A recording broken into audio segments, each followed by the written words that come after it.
Hello, and welcome to episode 11 of Who'd Win? DC Sucks. I am your co-host, Kyle Wood. Also co-host, Aidan Wood. And if you've missed out on the prior 10 episodes, and I'm just going to make a commitment right now, Aidan, I'm not going to explain this ever again. Let's just go there. Let's just stop explaining this. Yeah. Go back and watch an episode, okay? But here's how our show works. We're going to come up with a one-on-one matchup between two heroes or villains from the Marvel Universe. And we will make sure that those two folks are of similar power sets. And we don't talk about the matchup at all beforehand so that you can be surprised as much as we are by the victor. Okay? So Aidan, tell us who this week's matchup is. The Thing and Colossus. The Thing of the Fantastic Four and Colossus of the X-Men. All right. So first, why don't you tell us a little bit about the Thing, Abe? The Thing has rocky skin, superhuman strength, durability, and he looks really good in a tux. He does. There's a funny thing in a tux thing because I think he's tried to get married like 3 times. So anyway, basically the story of the Thing is that he's from 1961's Fantastic Four #1 comic. Very similar to the movies in that there's 4 friends, one of which, Mr. Fantastic, who's the super stretchy guy, who's the smartest person in the Marvel Universe, develops this spaceship because he's smart.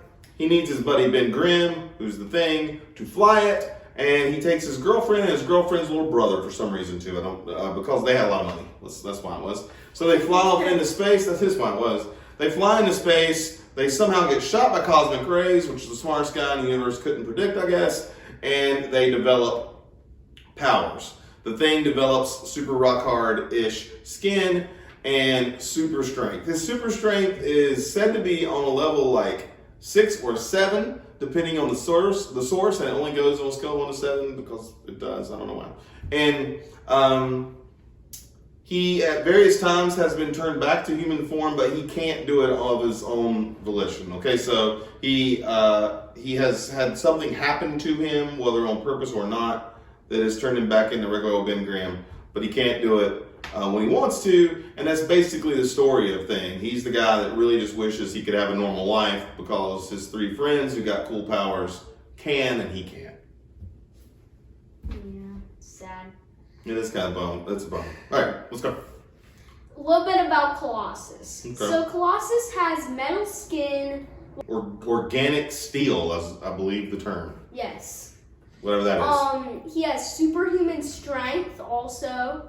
He has superhuman stamina, and he's got a poet's heart. So I'm well documented for my love of the X-Men. So Colossus came about in 1975's Giant Size X-Men #1, which introduced a bunch of X-Men characters that became the core of the X-Men for years to come, including Storm, Nightcrawler, Colossus, Banshee, Thunderbird, and introduced Wolverine to the X-Men, but that was his first appearance. And I believe that's it. Colossus can turn from human form into a foot taller, buffer, more awesomer, organic steel version of himself. His origin's pretty simple. It all happened the same in Giant Size X-Men #1. Professor X's original team of X-Men, the Cyclops, Jean Grey, Iceman, Beast, Angel group, has been trapped by a giant living island named Krakoa. Yeah, because that's a thing. And he has to go like really quickly, movie montage style, grab a bunch of new mutants to go free them. Colossus is a Russian farmer on a cooperative in Siberia, and he has this mutant power to do this already. And over time, Colossus has been a steadfast member of the X-Men. He's left just a couple of times. He has a little sister named Illyana, who is also a member of the X-Men. And he's known for having a poet's heart. He's known for not being a person who would choose to fight, but he does have this mean streak where he can snap if someone he loves is in danger. It's happened when Kitty Pryde, who was in a previous episode, has been in danger, Illyana, and any of his other X-Men friends, that he just freaks out and takes charge. He's also usually the one, kind of like the Groot of Guardians, to to kind of fall on the sword and sacrifice himself for his friends, which he's actually done to cure the HIV, the mutant version of HIV called the legacy virus. He actually injected himself with it because doing so would provide the cure for all of mutant kind. So he's just a really amazing guy.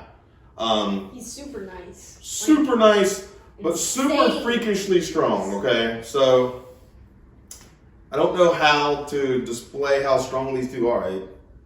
This is a good one. I want to say too, Abe came up with this one. This is maybe the most evenest matchup of two. You know, every team has a strong man. Well, these are the two of the preeminent strong men or woman in the MCU and in the Marvel universe, not the MCU.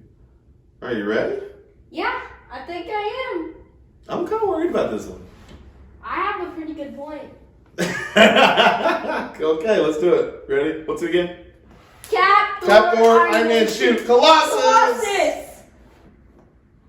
There's a little delay there for you, Aiden. I don't know what happened. Yeah, a lot. We usually do a countdown and then the real one, and I got confused. Okay. Yeah. All right, go ahead. So we agreed. I'm curious. Go for it. So I read somewhere that Colossus can live 100 tons, and Thing can only live 75 to 80 tons. Okay, 75 to 80 tons. So that means Colossus is stronger. Right. And also, steel beats rock. Okay. So he's just durable. You think he's more durable? Yes. Okay. So yeah, and I just think he has a better personality and stuff. So yeah. Oh, not like that. He wins Vince Congeniality of the hero male beauty contest, and he's stronger. So I'm picking. So I would have a hard time not picking Colossus. He's one of my favorite characters. I know I keep saying that about the X-Men, but they are. So I did do a lot of research on the Thing ahead of time to make sure I shouldn't pick the Thing. So generally, people say the Thing, and this is from my memory too, is a brawler, right? He's the guy who would have grown up on Yancey Street in the comics and says, I'm from the neighborhood, and he was the guy that would have defended the little guy against the bully, right? He's a fist-fighting brawler with a great big heart, right? The best friend, one of those best friends in the Marvel Universe kind of things to Reed Richards' sort of type A personality. Yeah. Colossus, so he's very much that sort of sacrificial kind of do the dirty work for your buddies kind of character like Colossus is. But I agree. I looked it up on multiple sources that both have grown in strength over time due to various things.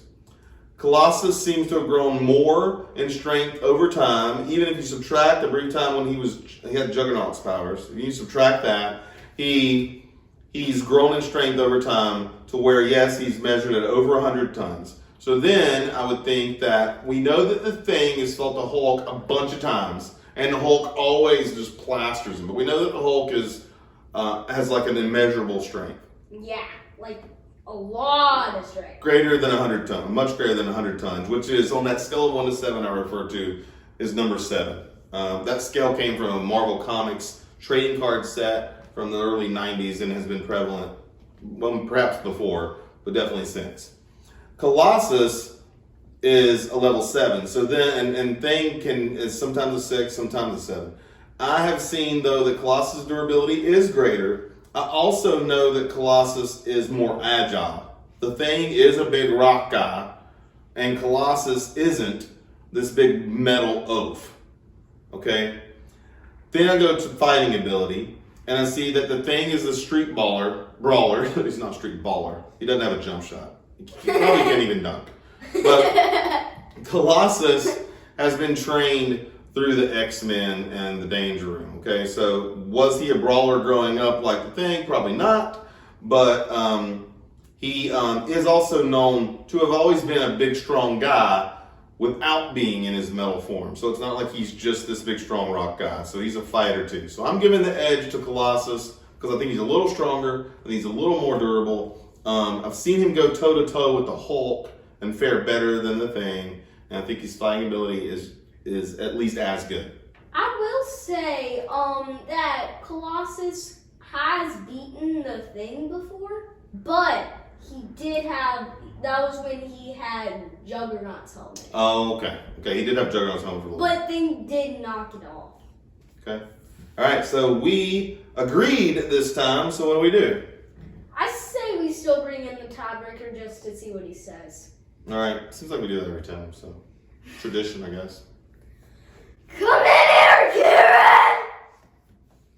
Hi, hello, it's me. I'm Kieran, and I'm the tiebreaker, apparently. Yeah. Why does he say it exactly the same way each time?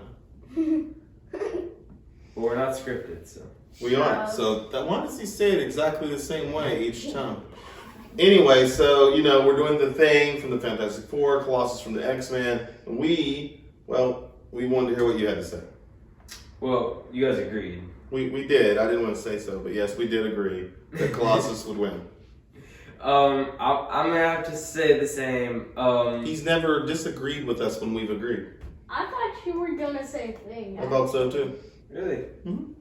I do like Thing because you said that he was not a street baller but a street brawler, and he stood up for the little guy kind of thing. And he definitely is that way, and he is very persistent and won't give up in a fight. He's gone against the champion, for example, is what I've read about, and took a big beating. He lost, but that guy's powerful, and he took it all. Yeah. So I think it wouldn't just be a cakewalk for Colossus. No. But the Thing, he's just not as strong, not as durable, and as funny as Aidan's steel rock comment was, it's true. It's true. So Okay. yeah, Steel beats rock. All right. I agree. I thought paper beat rock too, so. Scissors Right. could be. Scissors gets beat by a rock, so scissors are made out of metal. All right, so anyway, in episode 11, an epic battle, and I think it would be quite a brawl between the Thing and Colossus. Colossus wins. Yeah. And that is all for episode 11 of Who'd Win? Subscribe! DC Sucks. Make sure to go back and watch our other 10 episodes and subscribe. Thanks for watching. We hope you like our videos. We hope that everyone's doing really well during this quarantine and the pandemic that's changed our entire world. We are thinking about those of you who have hardship due to your work situation and certainly your health. If we don't know you, then we're going to have you on our thoughts anyway and hope that you feel as though you're starting to know us now. So if you like our videos, keep watching. Hey guys, hit subscribe and hit the bell.